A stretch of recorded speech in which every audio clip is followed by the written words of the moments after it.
bizim anamızın ömrünün son günləridir. Mənim dəlilim var. Deyirlər ki, kim onu sevirsə onun anasıdır. Belə ana yasına gələn kimi özümüzü hiss eləyək. Ağlayırdı bu günlərdə. Deyirdi, ilahi, bilirəm atam getdi sənin yanındadır, Peyğəmbər. Mələklər onu görmək istəyirdi, göyün mələkləri.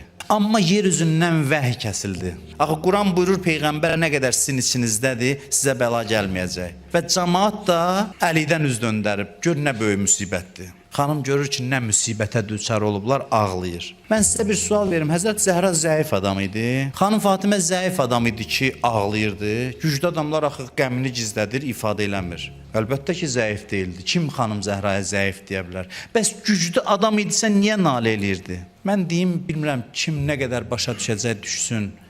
Xanım Fatimə Zəhra naləsi ilə təhlükə xəbəri verir. Özüm üçün ağlamıram. Sizin vəziyyətinizə baxıram, uçuruma tərəf gedirsiniz. Ana necə balalarına yanar? O fəryad onların yuxudan oyanması üçündür. O güclülüyün əlaməti idi, zəiflik əlaməti yox idi. O güc əlaməti idi. Güclüdür, ruh o qədər böyüdür ki, hamının dərdi sığışır o ruha. Bilir ki, nə cinayətə imza atdılar. Bilir ki, öz başlarına nə bəlalar açdılar. Bilir ki, hansı bəlaların qapısı bugün onların üzünə açıldı. Fatimə başlayır nalə eləməyə ki, yatanları oyatsın.